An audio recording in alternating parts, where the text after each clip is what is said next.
అందరికీ నమస్కారం. తెలుగు కథల సంపుటికి స్వాగతం. నేను చెప్పే కథలు కనుక మీకు నచ్చినట్లయితే తప్పకుండా లైక్ చేసి, షేర్ చేసి, సబ్స్క్రైబ్ చేసుకోండి. పరోపకారి పాపన్న కథల్లో పాము కాటు. పాపన్న కొడుకు 7వ మాసం నిండింది. ఒకనాడు మీనాక్షి బిడ్డకు నీళ్లు పోసి అరుగుపైన పడుకోబెట్టి బట్టలు ఆరవేస్తుండగా పిల్లవాణ్ణి పాము కరిచింది. వాడు కెవ్వున అరిచి మైకంలో పడ్డాడు. ఆ ప్రాంతాల పాములు, మండ్రగబ్బలు, తేళ్లు మొదలైన విషజంతువులు జాస్తి. అందుచేత అవి తరచూ మనుషులను కాటువేసేవి. అలా కాటు తిన్న మనుషులను మంత్రం వేసే ఆయన ఒకడు ఒక గ్రామంలో ఆశ్రయం ఏర్పాటు చేసుకుని ఉంటూ ఉండేవాడు. ఆ ఆశ్రమం పేరు నాగాశ్రమం. పాపన్న, మీనాక్షి బిడ్డను తీసుకుని బండి ఎక్కి మంత్రం వేయించటానికి ఆ నాగాశ్రమానికి బయలుదేరారు. దోవలో ఒక ఆడది బిడ్డను ఎత్తుకొని ఏడుస్తూ నడుస్తున్నది. ఆ ఆడది పాపన్న బండి చూసి ఆగి, అయ్యా, నా బిడ్డకు పాము కరిచింది, నాగాశ్రమానికి పోవాలి, బండిలో ఎక్కనిస్తావా? త్వరగా పోతే బిడ్డ బతకవచ్చు అన్నది. ఎక్కమ్మా, మేం కూడా అక్కడికే పోతున్నాం అని పాపన్న ఆమెను కూడా బండిలో ఎక్కించుకున్నాడు. ఆమె స్పృహలేని తన బిడ్డతో సహా మీనాక్షి పక్కనే కూర్చున్నది. నాగాశ్రమంలో దయ్యాలు పట్టిన వాళ్ళు, మూర్ఛల వాళ్ళు, తేళ్లు కుట్టిన వాళ్ళు, పాములు కరిచిన వాళ్ళు, వాళ్లను తీసుకువచ్చిన వాళ్ళు గుంపుగా ఉన్నారు. ఆశ్రమంలో ఉన్న నౌకరు ఒకరి తరువాత ఒకరిని లోపలికి పోనిస్తున్నాడు. ఆ నౌకరు పాపన్నను బాగా ఎరుగును. అందుచేత అతన్ని చూడగానే పలకరించి కుశల ప్రశ్నలు వేశాడు. వాళ్ళిద్దరూ ఏం మాట్లాడుతారో విందామని మీనాక్షి గుడ్డల్లో చుట్టి ఉంచిన తన కొడుకును బండిలోనే ఉంచి యువతలకి వచ్చింది. పాపన్న బండిలో వచ్చిన ఆడమనిషి ఇదంతా చూసి పాపన్నకు త్వరగా ప్రవేశం కలుగుతుందని గ్రహించుకొని బిడ్డలను మార్చేసి తన బిడ్డను మీనాక్షి బిడ్డ బట్టలలో చుట్టి బండిలో పెట్టేసి మీనాక్షి కొడుకును తన బట్టలలో చుట్టేసి పట్టుకున్నది. ఆమె అనుకున్నట్టే అయింది. లోపల ఉన్న వారెవరో బయటికి రాగానే నౌకరు పాపన్నను లోపలికి పోనిచ్చాడు.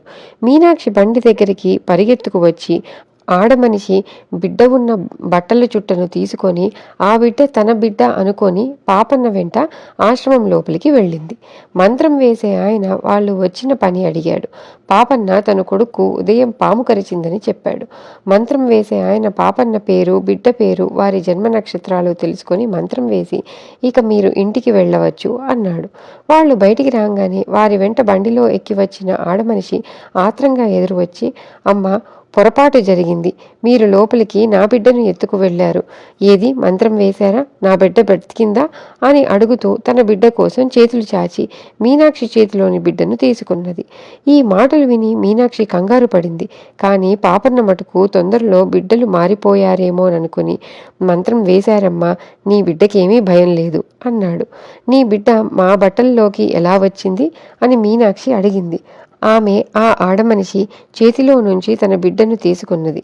మీనాక్షి ప్రశ్నకు సమాధానం చెప్పకుండా ఆ ఆడమనిషి, పాపం, మీ బిడ్డకు కూడా తొందరగా మంత్రం వేయించుకోండమ్మా అన్నది వారి హితం కోరిన దానిలాగా.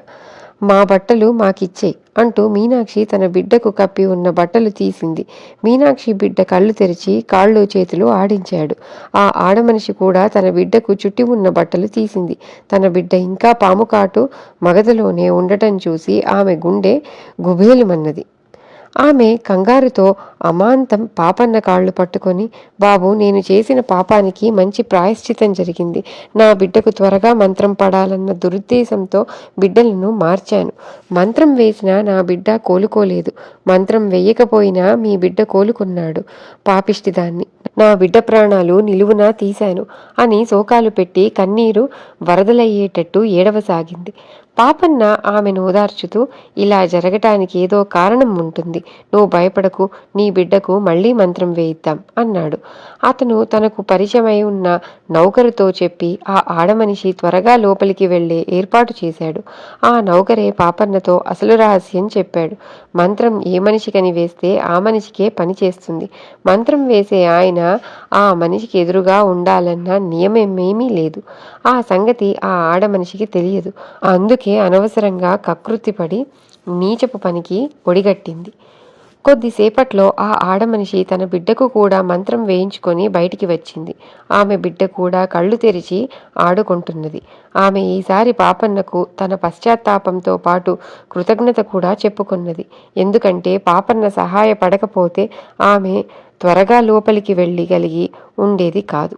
పాపన్న తిరుగు ప్రయాణంలో కూడా ఆమెను తన బండిలోనే ఎక్కించుకొని ఆమె ఉండే గ్రామంలో ఆమె ఇంటి దగ్గర దింపి మీనాక్షితోనూ పిల్లవాడితోనూ ఇంటికి వచ్చేశాడు. ఇది కథ. తిరిగి ఇంకో పాపన్న కథతో మళ్ళీ కలుద్దాం. అంతవరకు సెలవు.